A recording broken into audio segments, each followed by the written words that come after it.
Olá, meus amigos, tudo bem com vocês? Meu nome é Rômulo Vitório, sou facilitador aqui do canal Toca dos Saberes.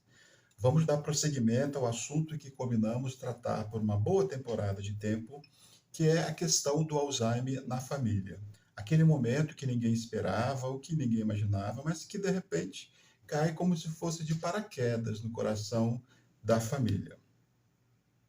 O Alzheimer chegou, é um visitante novo, desconhecido, veio sem avisar e teremos que recebê-lo da melhor forma possível que pudermos, mesmo sem conhecê-lo.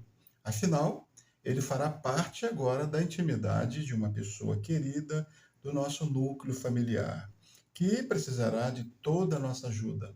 E temos que socorrê-la e ajudá-la a lidar com esse companheiro inesperado e não convidado.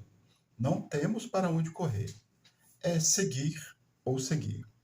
Lembrar rapidamente que, para quem aterrissou pela primeira vez aqui no canal, as nossas abordagens sobre o assunto Alzheimer nunca terão caráter técnico-científico. Isso porque eu não sou médico, psicólogo, nem terapeuta e nem cientista, nada disso. Sou uma pessoa comum que se propôs abrir para o mundo suas experiências pessoais, vivida num longo período de dedicação e convivência direta com a enfermidade do Alzheimer de um familiar querido, ok? O momento da chegada do diagnóstico de Alzheimer, de maneira geral, pega a maioria dos familiares de surpresa. As reações normalmente são variadas, claro. Alguns da família podem já ter alguma noção sobre o assunto. Esses, infelizmente, são poucos. Entendem a sensibilidade do momento e encaram com razoável naturalidade o problema. Uma maioria, entretanto, não tem nem a mínima noção do que se trata. Além de trazerem em mente vários mitos negativos sobre a enfermidade, que na maior parte das vezes não contribuirão em nada para o bem lidar com o problema. E ainda há um outro grupo de pessoas, aqueles que se negam a aceitar a realidade e durante um bom tempo buscarão estar em permanente fuga, evitando enfrentar o novo cenário que se instalou no seio da família e que vai influenciar de uma forma ou de outra a vida de todos os membros do grupo. No meio de tudo, está lá a pessoa enferma, que, claro, pelas circunstâncias gerais, é muito comum não ter a mínima noção do que está se passando ao seu redor. E penso sinceramente que é até melhor que continue assim mesmo, tendo em vista que o que ela vai precisar mesmo é de ajuda, apoio, muita ajuda, muito apoio. Penso que caberá sempre ao grupo familiar, eu disse grupo, dar conta da nova realidade e lidar com as consequências que dela virão. Já dou aqui as primeiras pistas, ou um spoiler de como eu entendo que o assunto deve ser tratado nessa intimidade parental. Vamos lá, então? Criando sugestões para as primeiras estratégias da chegada do Alzheimer na família, assim que chega a notícia, ok? Abrir aqui um importante parágrafo. É muito comum um familiar, ou no máximo duas pessoas, dificilmente mais do que isso, serem os primeiros conhecedores da notícia. E isso ocorre certamente porque são elas que estão lidando mais diretamente com o enfermo, acompanhando a sua rotina diária, levando a médicos, etc. Esse pequeno núcleo de uma, duas ou três pessoas legitimam-se. Eles precisam tomar as rédeas e não perder nem mais um dia para providenciar o que eu chamo de medidas sociais familiares urgentes, que precisam ser imediatas, nunca postergadas, nunca deixadas para frente. Vamos para eles? Número um: organizar e agendar a primeira reunião dos familiares próximos para fazer a comunicação do recém-diagnóstico do Alzheimer. Número 2, se possível, absolutamente se possível, trazer para a reunião como suporte um profissional da área de saúde que possa colaborar com esclarecimentos sobre a enfermidade do Alzheimer, clareando e esclarecendo o maior número possível de dúvidas e questionamentos que certamente surgirão. Se houver recursos financeiros para contratar alguém para isso, que seja bem-vindo. Pacientes que têm plano de saúde, todos os planos de saúde de boa qualidade, de média para cima, têm estrutura profissional interna para atuar nessa questão. quase sempre formada por psicólogos, assistentes sociais, que são peças-chaves para colaborar nesses momentos que são delicados. Caso não exista essa condição, ou seja, que não existe um plano de saúde, oriento buscar ajuda junto ao setor de assistência social da unidade central de saúde do bairro, ou até mesmo se dirigir diretamente à gerência administrativa desse posto de saúde em busca de suporte, de ajuda. Acreditem, quase sempre existe essa estrutura nos postos de saúde. Precisa que se busque assistência junto a essas unidades. Eu estou falando por experiência própria. Você vai ter ajuda, vai receber suporte. Pode anotar isso, não tenha dúvida. Número 3. Item de maior importância que não pode ser deixado de lado e que precisa ser colocado na mesa já no primeiro encontro. Precisa ser colocado, disse, não deve deixar para frente. Não deve ser deixado para um outro momento. De que falo? Quem organiza ou lidera a reunião já precisa, num bom sentido, fazer uma boa provocação. Começar já a identificar naquelas pessoas que estão presentes quem demonstra alguma possibilidade, alguma disposição para assumir algum tipo de compromisso, né? É, que a situação vai precisar daí para frente. Porque a responsabilidade não pode cair sobre uma ou duas pessoas, definitivamente. Dica de ouro: procure conversar antecipadamente com um possível especialista em saúde que possa estar presente no grupo, na primeira reunião. Crie uma estratégia com ele para que ele antecipe e revele as principais dificuldades que surgirão na linha do tempo nos cuidados de um paciente portador de Alzheimer. A necessidade da divisão de tarefas nos cuidados, das providências gerais que precisarão ser implementadas para cuidar, lidar com a nova realidade do enfermo.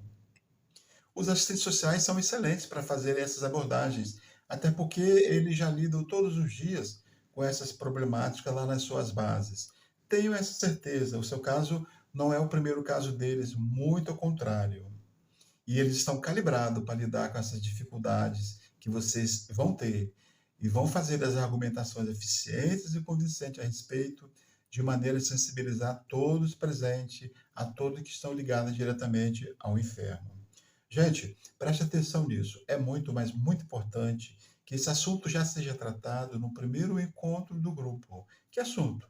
Divisão de tarefas, de responsabilidades. Se isso não for feito na primeira reunião, notem bem. Não estou falando aqui para levantar pessimismo. É um fato universal. Na próxima reunião que tiverem, e precisará ter, você, organizador do encontro, muito possivelmente vai lidar com um número menor de participantes que estiveram no primeiro encontro. Por que isso acontece? Ainda não é hora de falar sobre esse assunto, mas falaremos mais para frente. Podem anotar e me cobrar, tá ok? E 4. Finalizar a reunião com algumas coisas, se ainda não decididas, pelo menos delineadas. Porque terminar uma reunião desse tipo sem o mínimo de comprometimento de algumas pessoas presentes convidadas, definitivamente não seria muito produtivo, concordam? E não esqueçam, o assunto é família. Não há necessidade de constrangimento de se colocar todas as necessidades na mesa, independente da natureza das mesmas. Falar a verdade, abrir um jogo, buscar comprometimento, dividir tarefas. Mas abordar sempre com carinho, com respeito, com humildade, compreensão, com paciência, com o coração aberto. Nesse formato, tudo tenderá a dar certo. Tenha certeza. Tem alguém em casa que precisará de total apoio e ajuda de toda a família, se é que já não esteja precisando. Ele vai precisar de todo tipo de suporte, material, talvez financeiro, emocional principalmente. Uma, duas pessoas não conseguirão suprir humanamente, fisicamente, psicologicamente falando. Conseguem captar? Se alguém ainda não percebeu, se a ficha ainda não caiu, olha o que eu estou falando já há alguns minutos. Estou falando da necessidade de despertar espírito de colaboração, gente. Muitas vezes isso já existe em muitas pessoas, mas das muitas vezes isso precisa ser despertado. E a hora de começar é agora, já no primeiro encontro familiar. Não deve ser deixado para um segundo momento. E o que já precisa ficar, pelo menos, delineado já nesse primeiro encontro, entre outras coisas. Número 1, onde o enfermo ficará acomodado, pelo menos na primeira fase da jornada. Lembra da palavra jornada? Volte lá no vídeo 2, é bem interessante.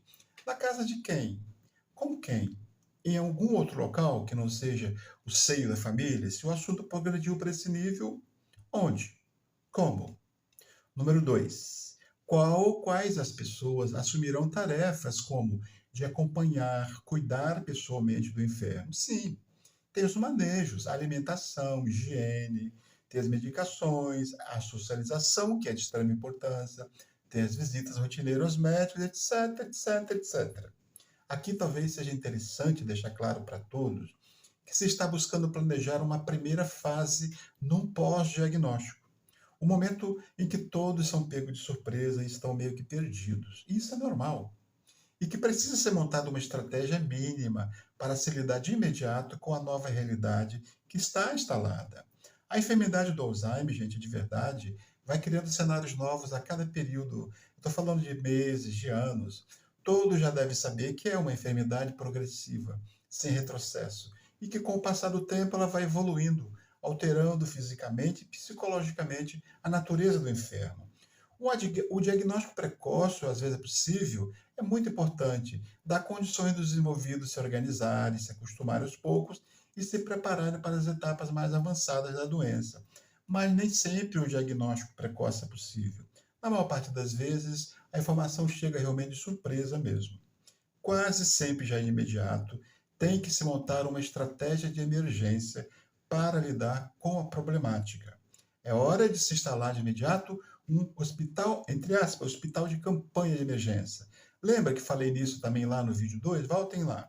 Usei a simbologia de um cenário de guerra, onde o bom soldado precisa atingir o seu objetivo, que é vencer o inimigo, superar todas as dificuldades que surgirão pela frente. Falei da travessia de um largo rio, da conquista da outra margem, lembram? Acho que vale a pena assistirem o vídeo 2, se puderem. Bom, pessoal, por hoje nós vamos encerrando a conversa por aqui, porque o vídeo já está ficando muito longo. No próximo encontro, poderemos complementar alguma coisa faltante sobre esses momentos pós-diagnóstico do Alzheimer e já começar a entrar em algumas nuances do grande aprendizado, entre aspas, que é lidar ao vivo e a cores com uma pessoa portadora de Alzheimer. Combinado, sim? Então, para todos vocês, fiquem na paz, força, fé, paciência e até mais.